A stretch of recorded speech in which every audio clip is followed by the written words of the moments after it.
बुंदेलखंड का नाम आते ही सूखा, बदहाली, आर्थिक रूप से कमजोर वर्ग और पलायन की कहानी सामने आ जाती है।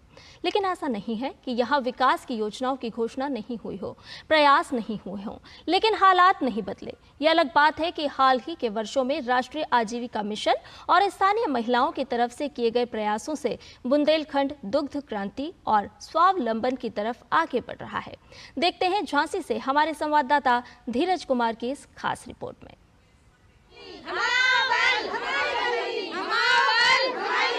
झांसी के मानपुर गांव में हमाओ बल हमाई बलिनी का उद्घोष लगा रही इन महिलाओं ने आर्थिक तंगी और पलायन के दर्द को भोगा है।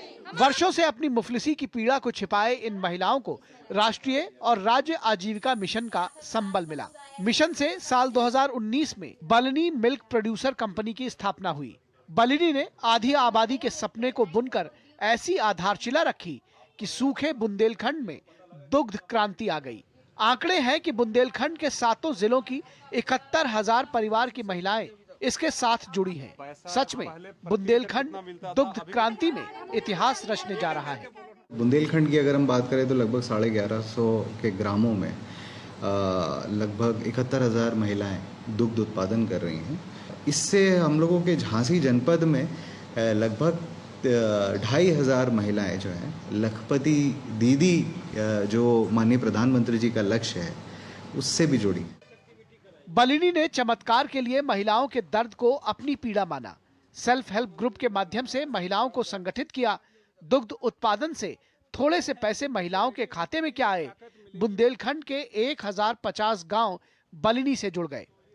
रोजाना 2,50,000 लीटर दूध का उत्पादन और सालाना 525 करोड़ रुपए का कारोबार बलिनी की स्वर्णिम हकीकत है। बलिनी ने बीते 5 वर्षों में पशु के लिए 29 करोड़ रुपए लोन के रूप में उपलब्ध कराए हैं। महिलाएं लखपति दीदी बन रही हैं, स्वावलंबी बन रही हैं।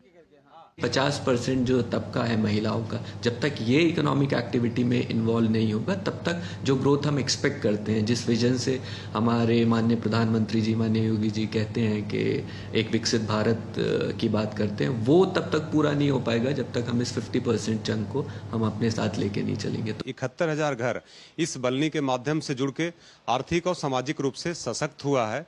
1 से 1.5 सालों में जो भी हमारी दीदियां हमारे साथ जुड़ी हैं, आज 71,000 की संख्या है, कल लाखों की होंगी और लाखों लखपति होंगी। मानपुर में बना बायोगैस प्लांट बानगी है ग्रामीण विकास मंत्रालय की योजनाओं के धरातल पर उतरने की। यहाँ औषधीय पौधों की बागवानी हो रही है। रसोई गांव की रविरंजना पाल से मिलिए। बालिनी में सहायिका है, दूध कलेक्शन का काम है। दूध के काम से बने पैसे से आटा चक्की और टेंट का काम भी बढ़ा लिया है।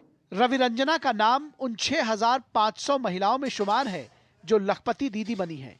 रविरंजना सालाना 5 लाख रुपए कमाने वाली लखपति दीदी हैं। 2019 में हमारे यहाँ डेयरी आई थी, तो हम लोगों के रोजगार में लगाओ और हर साल हमें 5 लाख तक की आय हो जाती। अनुसूचित जनजाति से आने वाली मंजू समाज के अंतिम पायदान की महिला है। मंजू के अपने ही गांव में उनके लिए तमाम चुनौतियां थी। मंजू सेल्फ हेल्प ग्रुप से जुड़ी, अपनी सामाजिक चुनौतियों को दरकिनार कर मुख्य धारा में आई। आज मंजू आत्मनिर्भर हैं, जिनके पास अपनी कई भैंसें हैं।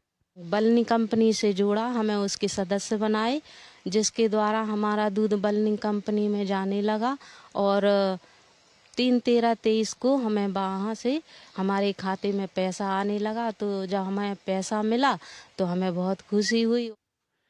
झांसी में ऐसी हजारों गुमनाम महिलाएं हैं जिनकी राष्ट्रीय पहचान भले ही ना हो, लेकिन इनके हुनर और सरकारी इमदाद की चर्चा बुंदेलखंड की फिजाओं में है।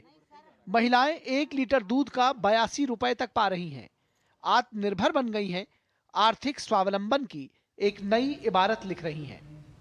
झांसी में हजारों की संख्या में या उससे अधिक की संख्या में ऐसी महिलाएं हैं जिन्होंने अपने परिश्रम के दम पर, अपने ताकत के दम पर सेल्फ हेल्प ग्रुप से जुड़ी हैं और वहां से मदद पाकर ये महिलाएं न केवल आत्मनिर्भर बनी है, बल्कि इन्होंने अपने परिवार को भी एक नई मजबूती दी है।